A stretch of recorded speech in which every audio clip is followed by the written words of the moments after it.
All right, Richard, it looks like we're about leveling off. So why don't I share my screen? I think we have a pretty good Pretty good group attendance. of people. Let's Yeah. show on the road. It's all yours. I want to welcome everybody today. Thank you for joining. Today, Brian Cook and I will be discussing the proposed City of Yes for housing opportunity. And our webinar today is part of a continuing series that Capalino has been conducting on the future of New York, which addresses important components in the city's growth, development, and economic vitality. We've done previous webinars, including one, for example, on post-COVID recovery and one on workforce development. The City of Yes text amendment, as if you're on this call, you probably are familiar with something about it, comprehensive overhaul of the zoning regulations to expand and promote housing opportunities across the city from lower density to high density districts. Now, the proposal has gone through an extensive public review process and is now under consideration by the City Council. For those of you who may not know, I serve as the Manhattan Planning, I did serve as the Manhattan Planning Director for 8 years and Executive Director at the Department of City Planning for 12 years under Mayor Bloomberg. In these capacities, I had the opportunity to advance major planning and zoning initiatives in all 5 boroughs, including, I might add, some of the downzonings that this comprehensive housing plan is seeking to address today. Since leaving city planning, I've led the land use and real estate group at Capalino and more recently serve as one of the firm's senior advisors. Many elements of the Housing Opportunity Text Amendment are near and dear to my heart. They address issues that I have dealt with over the course of my career, and I look forward to discussing the proposal, the public review process, and the City Planning Commission review, and also touch on major issues likely to be considered by the City Council. I want to turn the mic over now to my esteemed colleague, Brian Cook, who will introduce himself and then discuss the depth and serious of the housing crisis that this comprehensive zoning proposal seeks to address. Brian, the mic is yours. Thank you. Never been so proud as to be called Richard's colleague and getting to present with him. In part because I, like Richard, started my career in New York City government.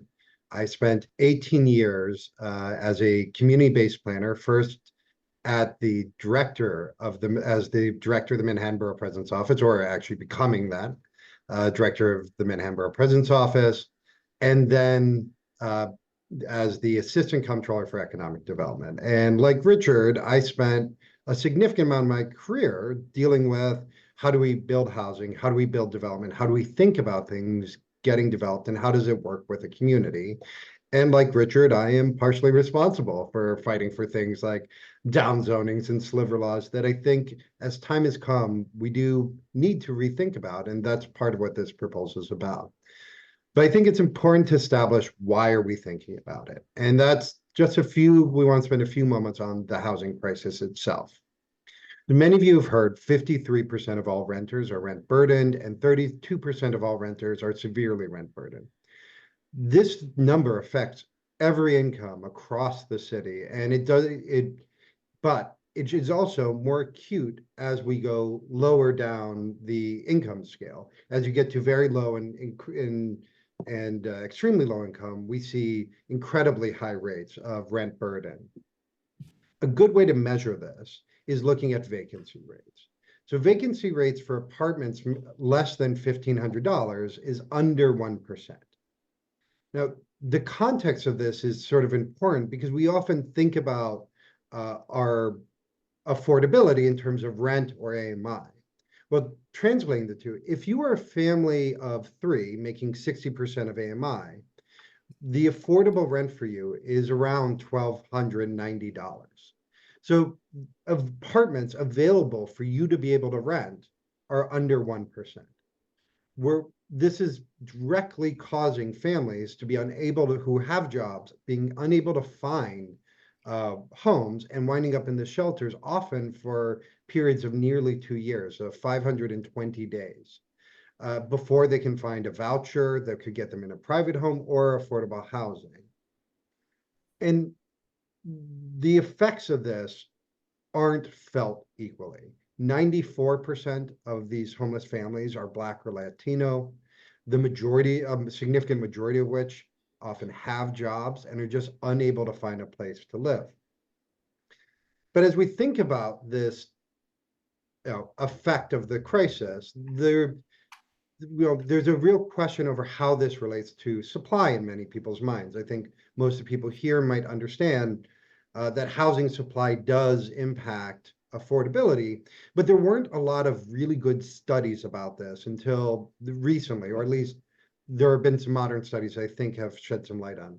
A study recently, within the last 5 years, I believe, showed that when we add 10% uh, uh, increased density by 10% in a new building, that rents surrounding that new building drop by 2%.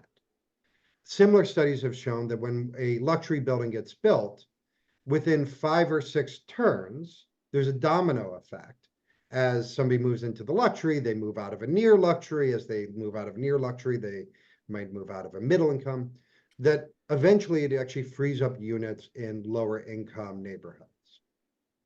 We can't really study the positive sides of this effect because we are not building enough, but we can see the negative sides. Our apartment turnover rate is 41%, a little lower than the national average. Uh, the We are spending an average of 10 years in our apartments. That's 3.5 times longer than any other part of the country. And if you ask most New Yorkers, it's not because they found an affordable or the perfect apartment. It's because they found an apartment they can either afford or they're afraid to leave. And part of the reason for this, and in fact, the significant reason, is that our population has increased 6.8% between 2010 and 2020. Now, 6.8 may not sound like a lot, but that translates to over 500,000 new people in that time period, which almost exactly is equivalent to the number of housing units we need to build to get ourselves back into a sort of more stable situation.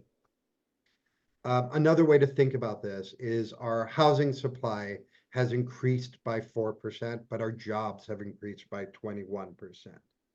And this is causing an effect on not just the low income levels, availability of low income apartments, but also affecting higher income as well, which is why we're seeing rents spike across the city. And Yeah. you can kind of, yeah, please, Richard. Yeah, so we could spend our full hour on this housing crisis. It's fascinating. And I think one of the points also with the population growth, there's some data that city planning provide, and the housing production on a per capita basis is far less in New York City than it is in other major cities. And it just gets to the point that we need housing at all that addresses all income levels, with the greatest of the need is at the lowest levels. So with that, I think we should, Brian, if you I have think, anything, yes. we should turn to the No, proposal yes, I itself. think, sorry, there we go. And I Uh, turn it to Richard for the proposal. sorry to cut you off, but No, perfectly. I'm You looking at did the great. time. You, I appreciate you. And as stated, the city, it's a comprehensive overhaul of the zoning regulations intended to expand and promote housing opportunities, lower density districts and higher density districts. I have worked in all these districts, and so has Brian, in terms of proposals. And this particular zoning amendment, as described by city planning, the changes are intended to promote a little more housing in all districts without overburdening any particular neighborhood or district. The most comprehensive zoning changes since 1961, these amendments would enable more housing and a wider variety of housing in every type of neighborhood, housing types in every neighborhood.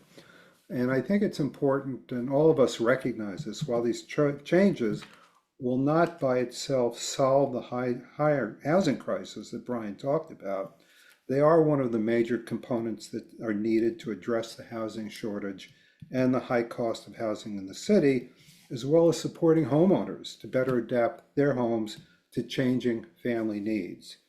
From our perspective, these are vital changes that will make it easier to build housing of all types in the city, providing for incremental growth and meeting a variety of housing teams at the same time while respecting the overall neighborhood character and livability. In the short time that we have today, we're going to hit just some of the highlights of the components, and I suggest you refer to some of the city planning documents as well, which we can provide a link at the end. The zoning text itself, I'm told, is 1,400 pages long, and I confess I haven't looked at it, but Brian has. So I'm going to start with the universal affordability preference. And this is for medium and high density districts, and this is a framework for replacing voluntary inclusionary housing within a universal affordable housing preference.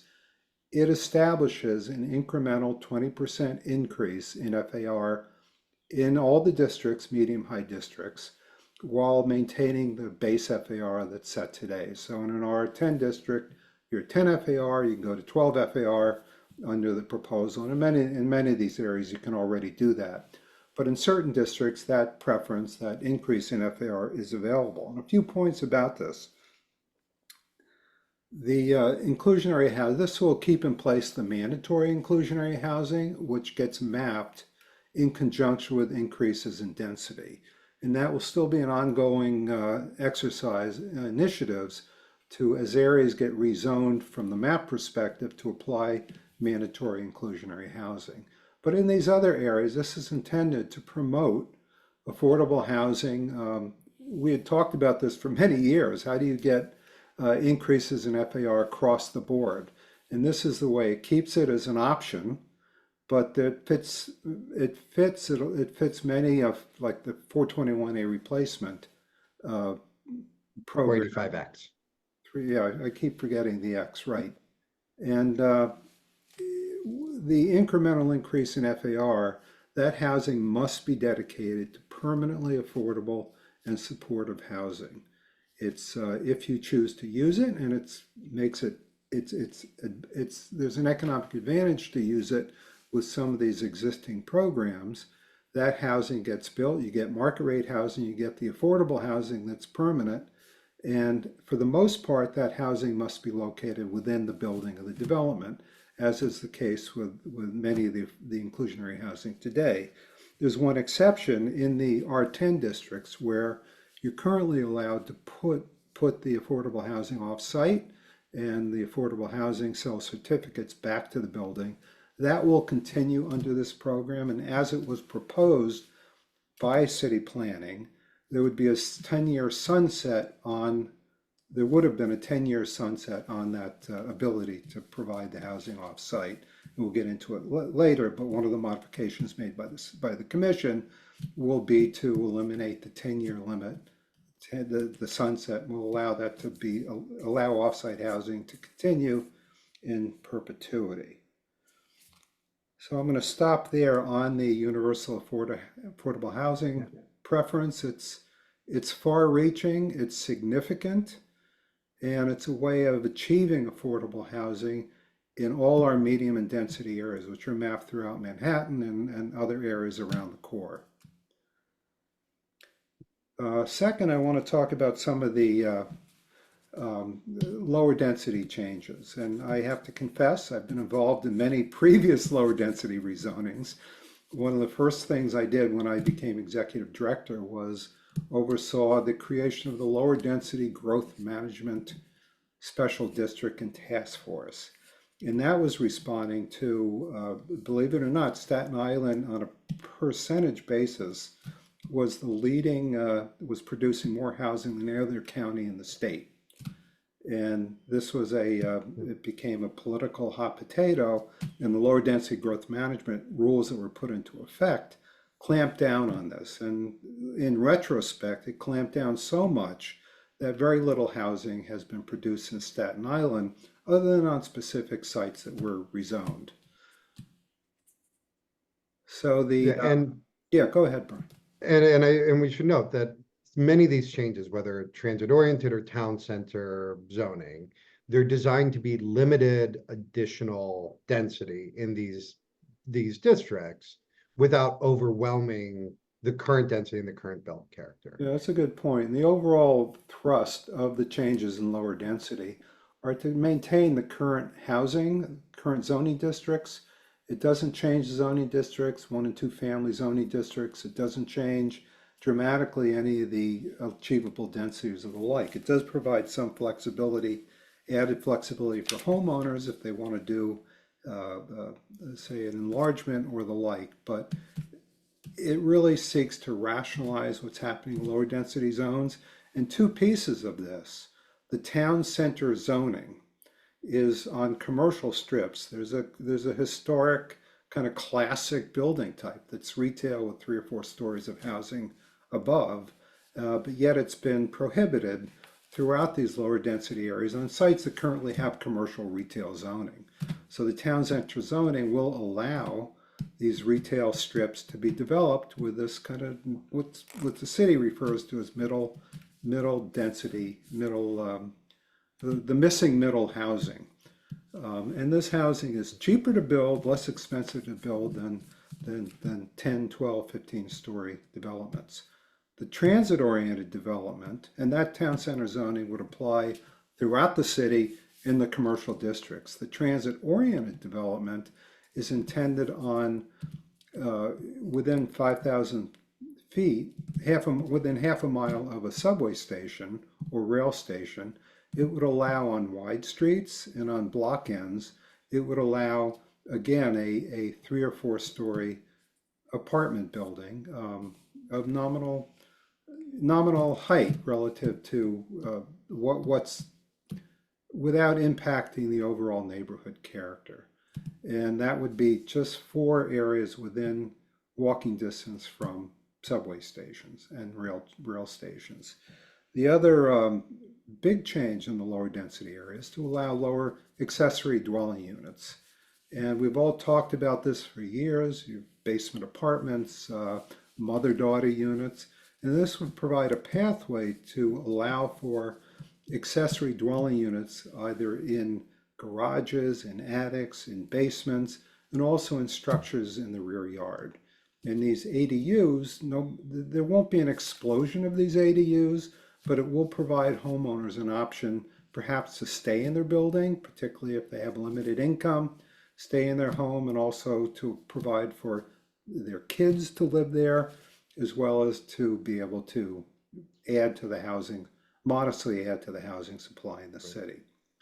And I should also note, many of these units already exist, which is part of the question over what, if there is lower density or more higher vacancy in some of these neighborhoods, why go through this ADU proposal? Well, aside from making it safer and better for people who are living in their home as they age and being able to bring somebody in for an income, we already have people staying in these units. All in these homes, they're already being 2-family homes. It's impossible to enforce, impossible to evict people from a single family home. What this does is it allows us to create legal rules for the people who are going to be there, while putting a cap on the number, which hopefully is a little bit more enforceable than the current situation, And to legalize and make them safe. And safe is a key word here, Yeah. as well as a pathway to actually do this for those homeowners who wish to do it and wish to do it legally. Those are the changes for the lower density areas, and then there's a set of citywide changes I want to talk about. One is, and probably the most far-reaching, is eliminating minimum parking requirements. And I say far-reaching, that has probably caused the most issues during the public review process, which Brian will talk about. We have for years struggled, I say we, the city, with applicants seeking to build. The minimum parking requirements are costly. And by one estimate done by CHPC, a single parking space can cost $100,000. So it adds to the cost of housing. The city has addressed this in prior years under prior initiatives to reduce or eliminate that cost for affordable housing. The proposal here is to eliminate the minimum requirement, but continue to allow parking, on-site parking, where the developer believes it's useful, it's worthwhile, and it's economically viable. And this will apply in all districts. Currently, Manhattan, downtown Brooklyn, parts of Long Island City do not require any minimum parking. But now this proposal will do so.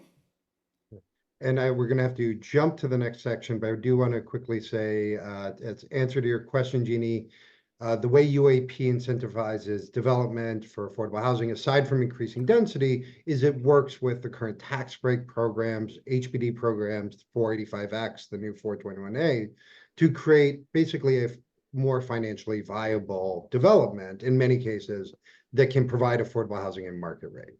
What it doesn't do is mandate the affordable housing. And As for the minimum distance between buildings and rear yards, it probably would take me a little long to get to all the details, but generally, the proposal intends to, outside of nature projects, to reduce the minimum distance between buildings and to reduce the rear yard requirement to make them more in line with the state's multiple dwelling law rather than the more restrictive laws. So it's more about aligning ourselves with rules already approved by the state. But I'm going to jump us forward because both Richard and I could talk about zoning forever, or at least I could, so that we can talk a little bit about the public review so we can sort of get some context on how we get there. So let's start with text amendments, non-ULURP. So I just need to spend a moment because I know there's been some confusion even among experts to point out this is going through a slightly different process than the typical ULURP process, but the exact normal process for any text amendment.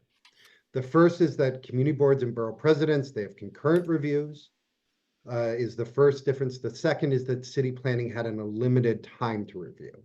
So when the borough presidents and the community boards were done by July 9th, the city planning commission's review started on the 10th. They voted on the 25th, we believe October 3rd, about they submitted, and the city council has 50 days to review starting from that date. And we're going to talk a little bit more about the council review, so I don't want to spend too much time on this, but let's do a little retrospective look and analysis. This is a map you might have seen on a lot of different, websites. It basically talks about how boards reacted, how they voted overall, and whether or not they were supportive or unsupportive, and whether they had conditions or didn't have conditions. In general, I think we can all see there's the outer ring of the city is more likely to have concerns than the inner ring of the city. And in some cases, we can start to understand why as we delve into the proposals, though much of this is going to have to do with, as Richard talked about, things like parking and change of character. And that's one of the Brian, first. I would add that the red is largely lower density areas. Yeah. Yes, and that's one of the things I wanted to note is that what we see is this lower density ring around the city. Some places that even the Brooklyn Borough President has targeted for extra housing, more concern than the places who currently have higher density. But these are also places that currently have a lot of the rules in place, like inclusionary housing, like parking, no parking requirements already. So they are more used to some of these changes than the outer boroughs. And because of that, I think we can sort of broadly think about the changes away from the NIMBY, YIMBY arguments, because I feel those are far too reductive, into there are progressive issues, boards who are concerned about getting more affordability, deeper levels of affordability, or less density for affordability.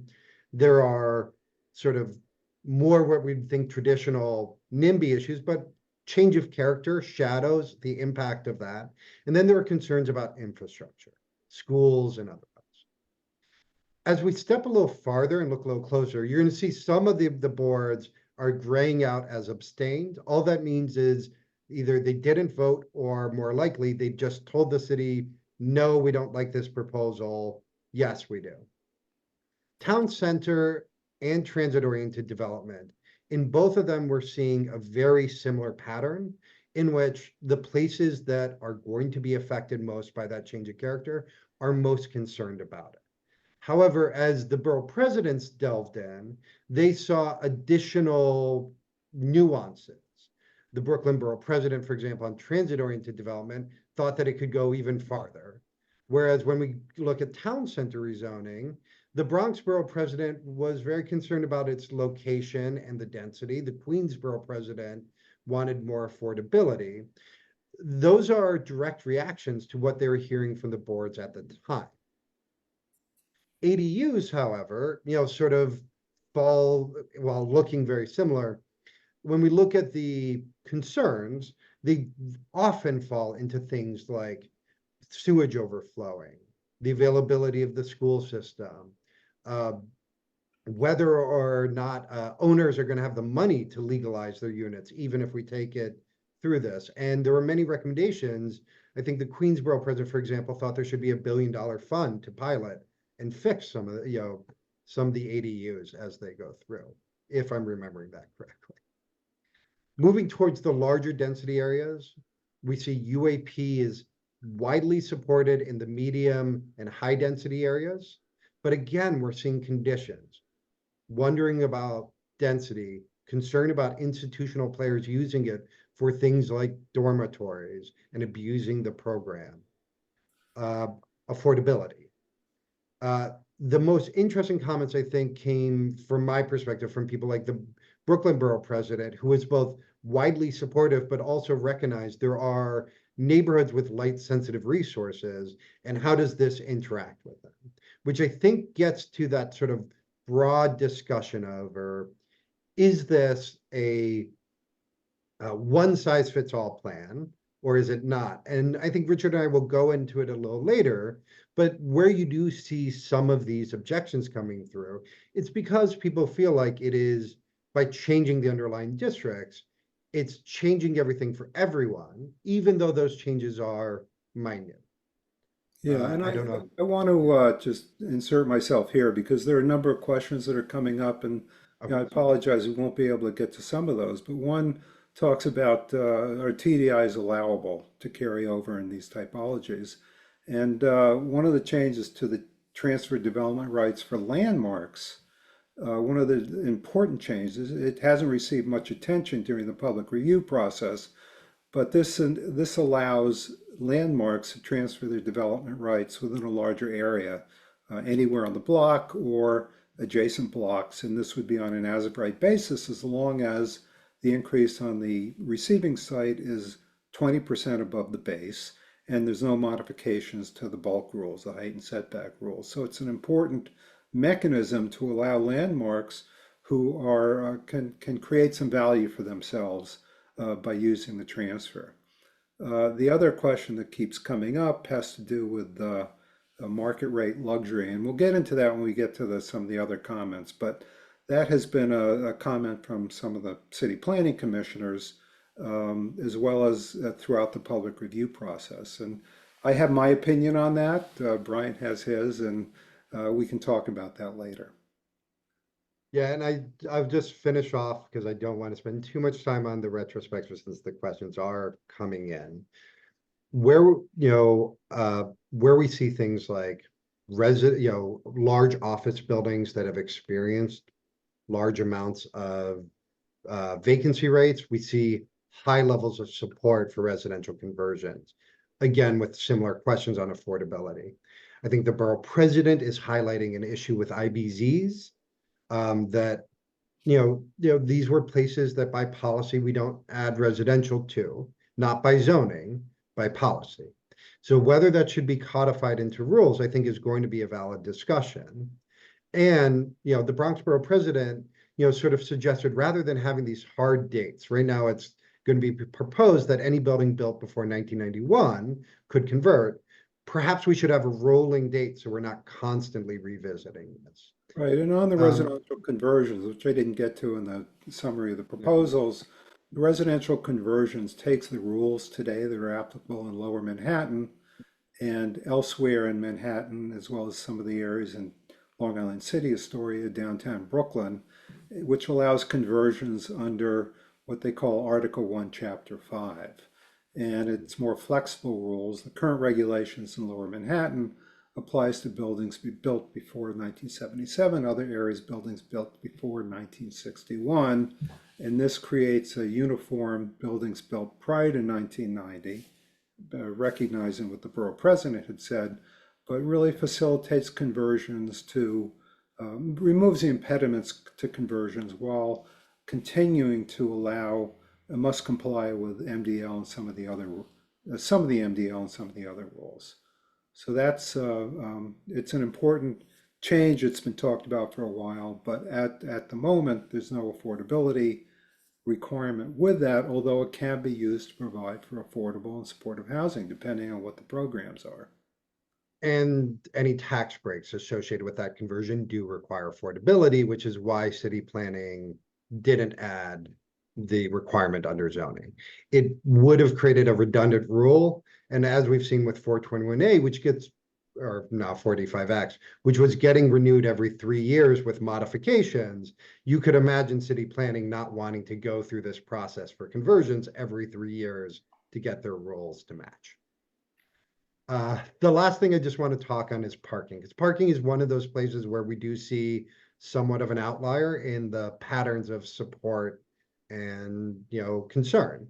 And we do see, as you move to sort of not the what we used to call the mid ring, if the Manhattan core is the core, and then we have the outer ring is the neighborhoods right by it, that mid ring in Brooklyn and Queens, we're really seeing more of a concern about the loss of parking. And this comes down to what Richard and I have been jokingly called one of the many third rails of zoning, parking.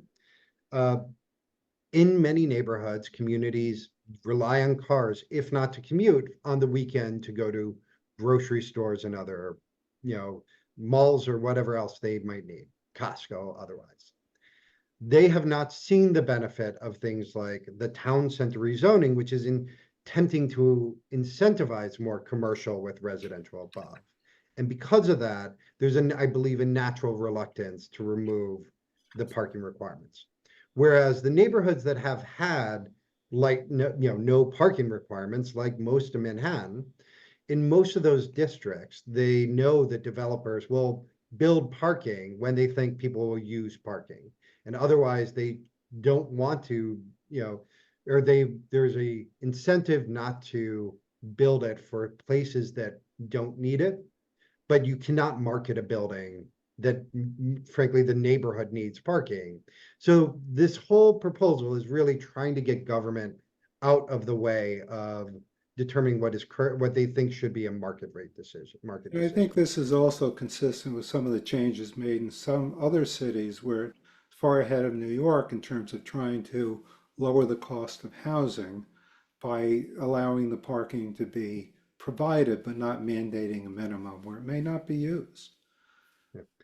And before I jump off, there have been a number of questions about landmark districts. So I'll give a broad conversation, but we could also talk about this later. Aside from the TDRs, I want to stress anything in a historic district, any landmark still requires approval by the Landmarks Commission. Now, there are people who like or dislike any given landmarks commission. That's not for me to say. But there will still be control.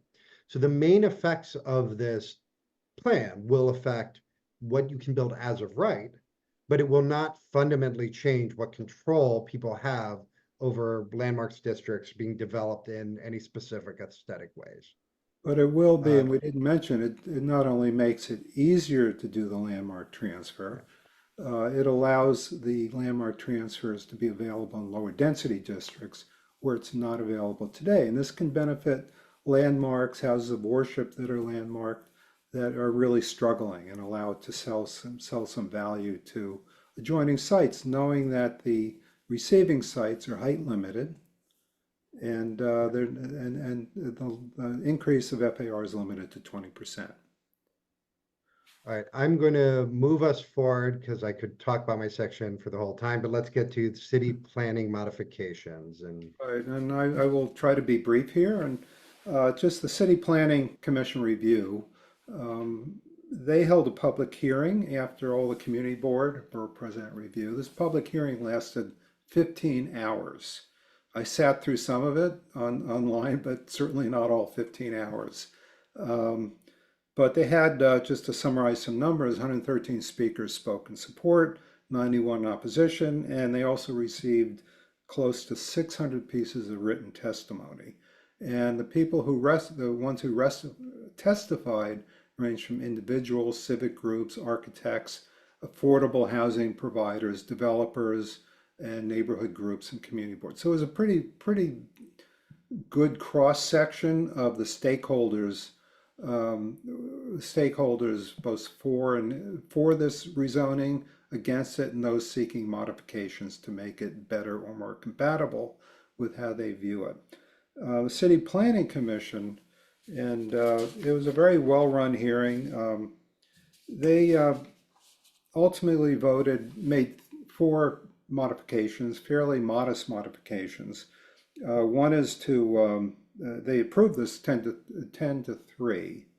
The modifications were for the vesting provisions, developments that have filed for basically not wanting to impede developments that are underway, both affordable and market rate developments.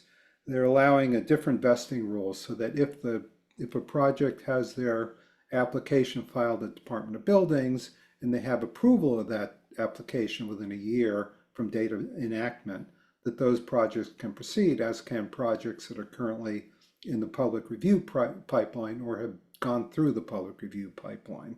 So it's a way of addressing this idea that they don't, and most of this text amendment is more liberal than the current regulations. So I'm not sure how much of the pipeline of projects in the pipeline would actually be affected by this, but it's an important change that the Commission wanted to recognize that they didn't want to impede affordable housing or market rate housing development. Second change had to do with distance between buildings, and I saw we had a question here about that.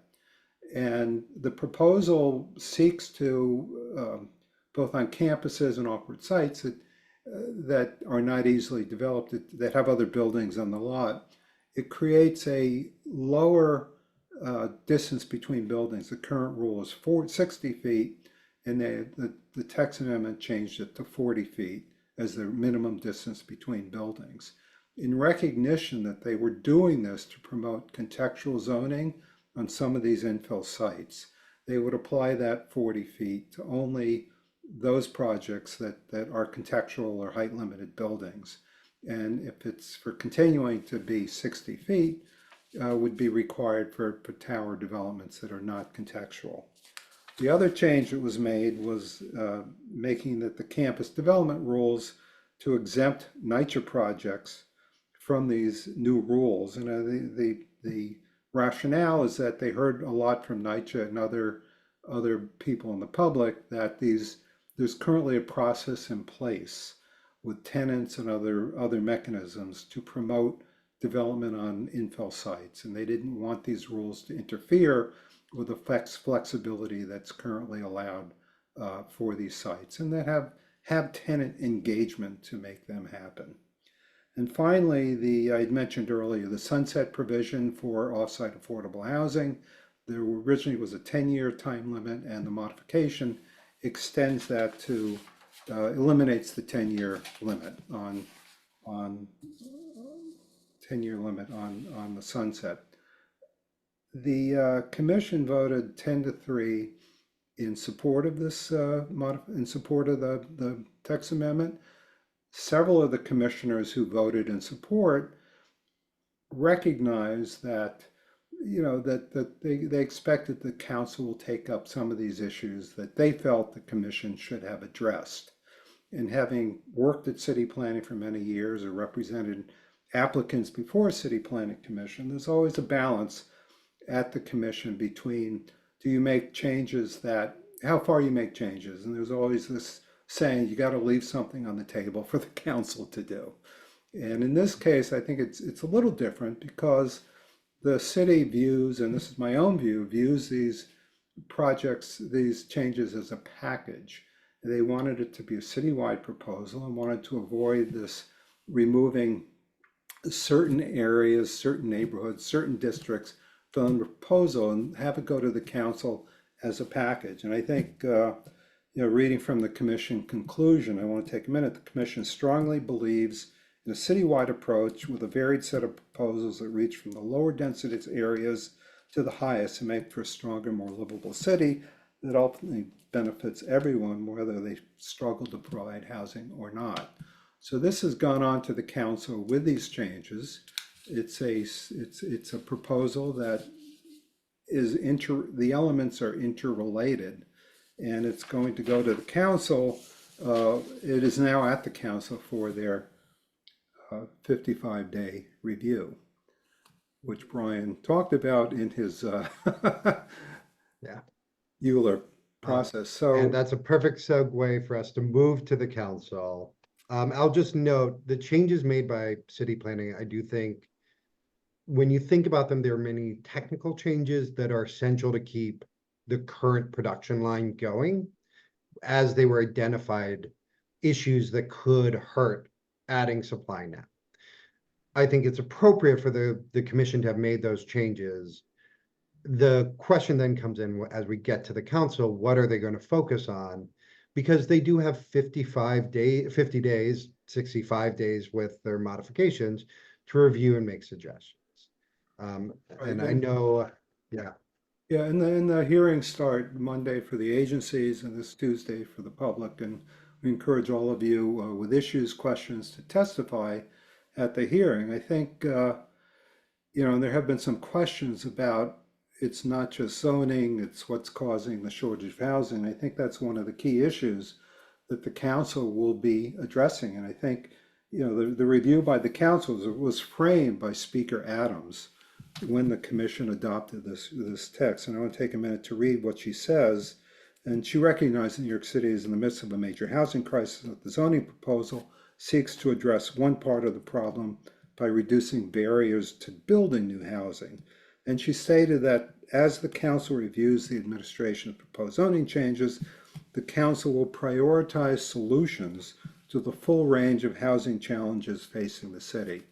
And the City Planning Commission itself and the staff itself have recognized that zoning is one piece of the puzzle, and the other pieces have to do with HPD, they have to do with public financing, they have to do with tax incentives, tax benefits for affordable housing. But the zoning is an important piece of this puzzle. And I think there was caution made that in caution about making changes that will make it harder to do some of these types of buildings if these are written into the programmatic requirements are written into the zoning as opposed to being standalone. the, I would also add this gets to the challenge of zoning. Broadly, zoning is a police power. It comes from things that we can prove have an impact on communities or hurt a larger comprehensive plan for the city. It cannot encompass everything we want it to encompass. It is limited. And the speaker recognizing that, she also mentioned things that we know have been issues with her and the mayor, things like our vouchers being used, how the programs are being expanded, how are we targeting the people we need to move. And I want to note, I think the first brilliant thing the mayor's office did was, ironically, the promotion of Maria Torres Springer. For whatever reason it was done, and I'll let the more political minds of our firm discuss that.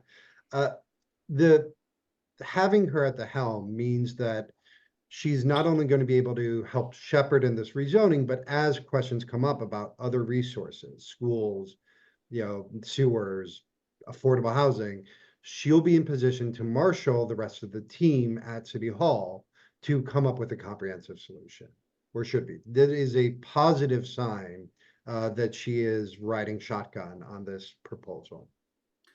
And I think the issues that came up in the community board and at the commission are the hot button issues, putting aside for now the issue of how do you promote more affordable, what's the complete package? I think issues like, I think affordability, mandatory affordability will run through all these discussions, university affordability preference. The city and other civic groups have cautioned not to weigh this down with requirements that ultimately could mean that it's not used. And And I do want to flag, I do think with some of these proposals, putting mandatory affordability would be difficult from a regulatory point of view. Any changes the council make need to be in scope. And generally, what I mean by scope is people can build A today, and there are the proposals that they could build B in some places, and anything in between is in theory in scope. A new building that never had a mandatory requirement being required to put housing in, I don't believe that is fully, or I'm skeptical that that would be considered in scope of things that could be done under this review. Now, I always caution people, I'm an urban planner, not an attorney. You should always listen to any of your attorneys before you listen to the lobbyist. But thinking about those changes, sort of, and that what the city council can do, it involves both scope, but there are basically a few actions aside from just approve or disapprove. They could modify in some way that restricts things geographically. They could modify in such a way that applies rules to one zoning district and not another zoning district. Or they could seek what we used to call follow-up corrective actions, FUCAs, to have an additional change because something wasn't in the proposal.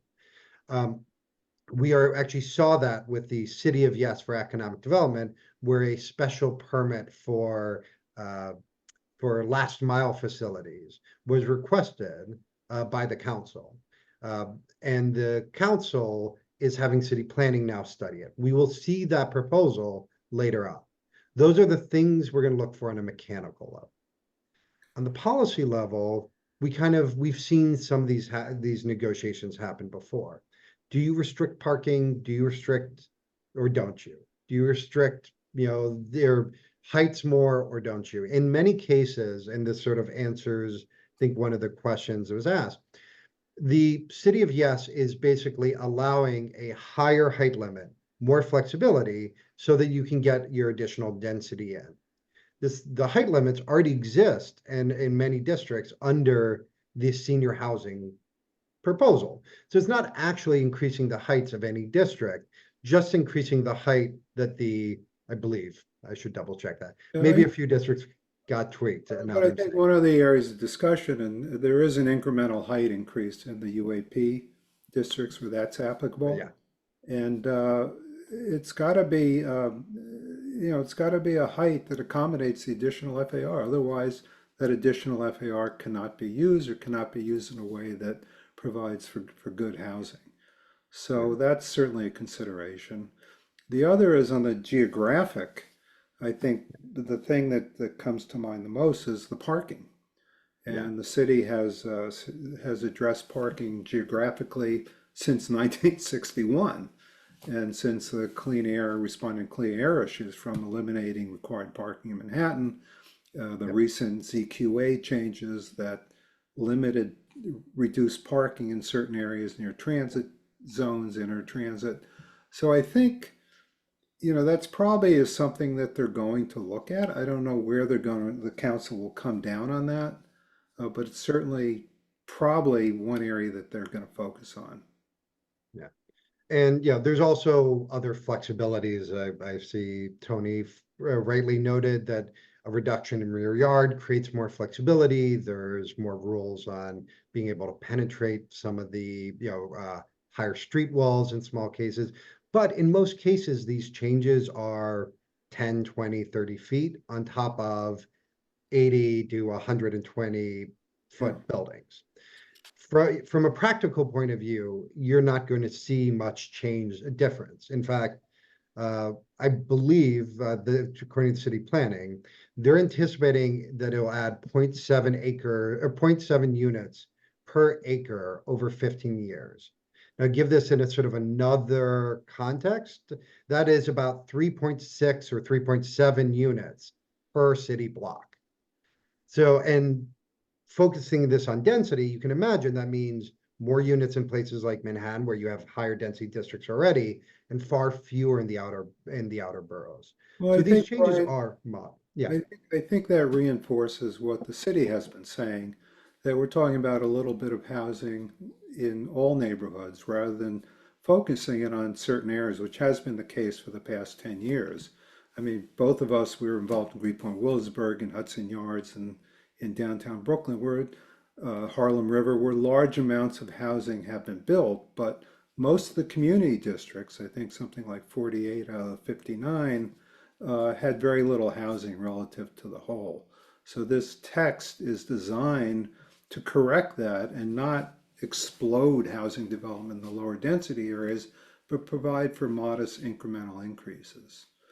And getting to the lower density areas, I think obviously the council is going to be taking a look at closely at the town center zoning, transit oriented development zoning, and even the ADUs, where I think probably one of the easiest changes I have heard talked about is eliminating the ability to do a new structure in the rear yard as opposed to converting an existing structure. So, yeah, there's a lot of ways to cut the pie here. Yeah, and we're about 5 minutes left, so I just want to make sure we have time for chat, but for questions, while I do, I want to throw up Richard in my email.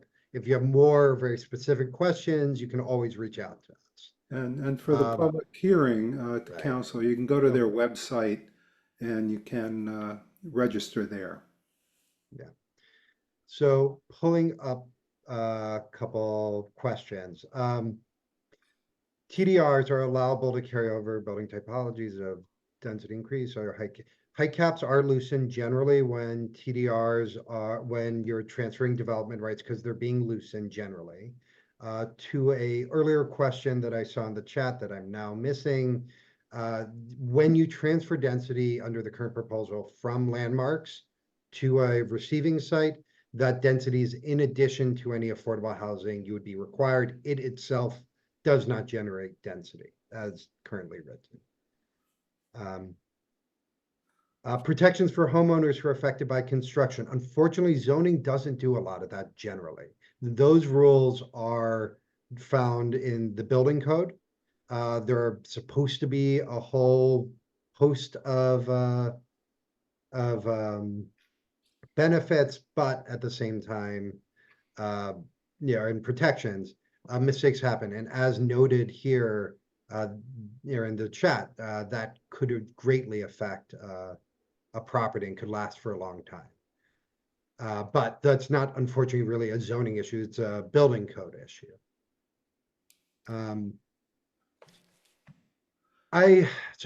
City of Yes changed quite dramatically. Do you see the council going down a similar path? How much do they change it? I think Richard and I do believe these are mostly minor impacts. But when you look at the way communities respond, there's a realistic possibility that certain neighborhoods are going to be carved out. And I hope that the council tries to find a land use rationale if they're going to do that. Being close to mass transit rather than picking and choosing winners is a better planning rationale than saying we just don't want it in our district. Yeah. For the parking regulations as an example. Right, and and then with the council, the speaker has made a commitment that she wants to get this done. Question is what form it gets done in, and she needs 26 votes to do so. And the question is whether she's going to try to get a consensus across the board, or just try to get those 26 votes. And I don't know the answer to that, but that will also be affected by what kind of commitments are made by the city in other areas in terms of financing. Brian mentioned infrastructure and a whole host of issues that maybe there's some follow-up actions that are needed. Maybe some communities want to follow up neighborhood study to address more local issues. But I think the city planning has made a very important argument that this is, there's been a complaint that this is like a one size fits all. And I happen to agree with city planning's conclusion that this is not a one size fits all because it really works with existing zoning districts and provides for incremental changes within each of these districts while overall maintaining the overall neighborhood scale and character in these areas, both low density as well as medium and high density. So, That being said, I would, both Richard and I believe in neighborhood plannings and the value they can add. And we think that generally after this rezoning, there will be a number of communities that say, now that the height limits have changed, is this appropriate? Now that we have new tools for density, can I put these higher densities in different areas? And nothing from this rezoning precludes communities from entering one of those studies. I'd like to acknowledge there's a question on land cost and will this increase land cost? Broadly, anytime you increase density does increase value of property, can affect land cost. When you do it citywide, you tend to not have the same impact as a neighborhood rezoning, which often gets speculators coming into specific neighborhoods, like we saw in East New York. So this will have less of an impact than if it had been a neighborhood-wide rezoning. But the high cost of land costs, I want to be very clear, it is a problem, but it is somewhat a problem of the fact that we do not have enough housing, therefore making every bit of housing more valuable. In the long run, if you're going to affect land costs, you have to build enough housing that individual parcels of land that can be developed aren't so rare and so precious that people spend tons of money on them. But it's also something that typically zoning is bad at dealing with and needs to be handled in a different way. I think we've covered most of the questions here. Oh, There's that's great. one more, but Oh, and we've hit 2 o'clock perfectly. That's yeah. I, So I hope this was a kind of an introduction to people. It's clearly there's a huge amount of information and detail in this proposal. We only touched on a few of the items. So I encourage you to testify, take a look at all the documents that are out there. I think city planning has done a particularly effective job in communicating what's in this zoning proposal. And there's a number of pieces that they put together to describe that. and if you have additional questions, I'm sorry we didn't get to them, but I want to remind you our emails cannot be easier. It's Richard at Capalino and Brian at Capalino. We will try to get as many of this as we can over time. And I apologize to anyone who we didn't get to their question. Um, sorry, I'm getting one concern they didn't get their question. That's Sab, I apologize if I mispronounced your name. The zoning changes affect landmarked areas by the way they affect every other area, but landmarking itself hasn't changed. So while density and building form might change, landmarks will still have control over what it looks like. And the only major difference of landmarks is that they can transfer their air rights slightly farther, which a lot of nonprofits are finding very beneficial because they own a lot of nonprofits and churches own landmarks. And it's a way to keep it going. And All with right. that, I think Well we need to said, say Brian. So thank you all for attending today, and please reach out to us with further questions. We're happy to respond. Thank you. thank you.